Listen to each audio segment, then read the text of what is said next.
pulling on the heartstrings here, huh? I wasn't expecting to break down after. I feel valued. I'm feeling a lot of joy, bewilderment. Hey friends, welcome to a special video where we get to explore the profound impact of God's love through the heartfelt responses of 4 individuals. They each started with a hard copy of a love letter I wrote from God to the reader. Dear Charles. Dear Kira. Dear Aiden.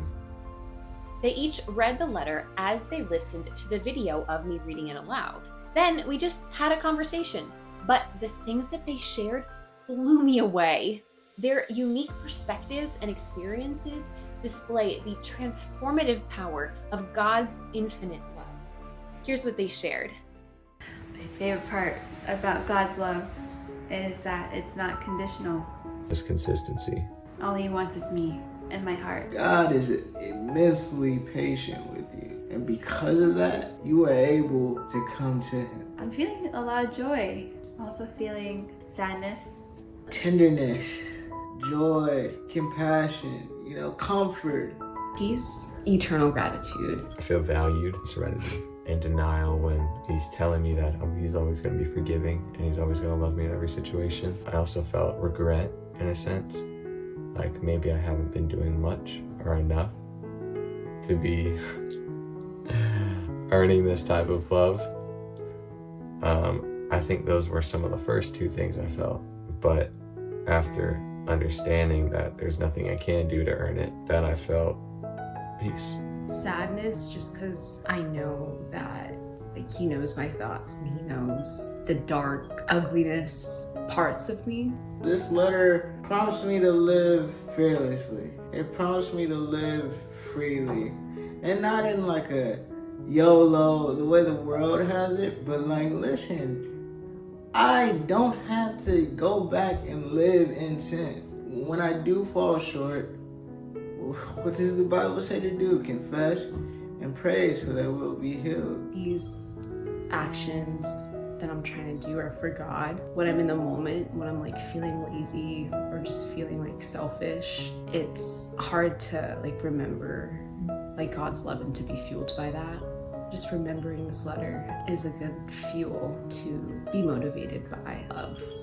The advice I give to someone who wants to feel God's love is to spend time in quiet and to really be in the silence. Keep an open mind. You don't know who you could meet that could show you the experience of God.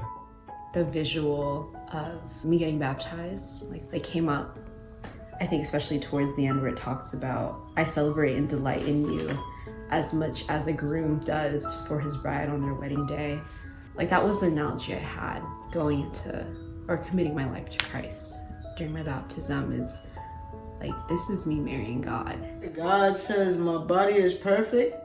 Just gives me confidence. Just makes me feel loved. Just understanding this is how I was made by God and this is his plan. What else is there to complain about? What else is there to cry about? I always think about Hosea, how God asks him to marry a prostitute and she always goes to other things, yet Hosea is still asked to be faithful to her. And I think in that way, that parallel is God's love for me. I'm always going to be going to other things that isn't God. I'm always going to be putting Jesus on the cross every single day, yet that doesn't change the amount that he loves me. I sing songs to him. I really like to do it in private because then I don't have to feel like I'm being watched by anybody. So I can lift my hands as high as I want. I can get on my knees. I can feel like I'm just him and me. That's how I like to feel God's love. I can think about things that I've done in my past, things that I've done recently. You're still gonna love me regardless of all that. It's having that with God, it's what? You still accept me regardless of these things. And even in the consequences, those consequences come out of love. That discipline comes out of love. I think God is upset with me when I don't meet my own expectations that I set. And that prevents me from being able to want to go to him. But the thing is, he never had those expectations for me. It was my own expectations. And I thought, well, I'm not meeting them, so maybe God's got me upset in some way. He's mad he's angry with me for not reading my Bible every day for 30 minutes. No, he's not upset with me in those things. The advice I give to someone who wants to feel God's love is to spend time in quiet and to really be in the silence and look at a verse. I would say keep an open mind. You don't know who you could meet that could show you the experience of God. I think there's a lot of people that, I may not even think would be showing me God's love, but God's love comes in many ways, the ways we least expect it to.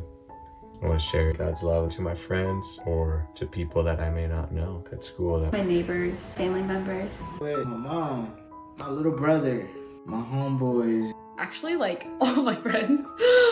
Honestly, I would share it to everyone and anyone. Dear God, thank you for putting these 4 beautiful souls in my life. Talking and hearing about your love gives me full body tingles and brings happy tears to my eyes. I just love you so much, God. I also love how each of their backgrounds and personalities shine through, and yet their responses show just how universal that your love is. Amen. If you'd like to hear more about God's love, click here, or you might like this video. Everybody, subscribe, like this video, and I'm sure Colette has a lot coming for you guys later on down the road. But this was awesome. This was awesome. So thank you.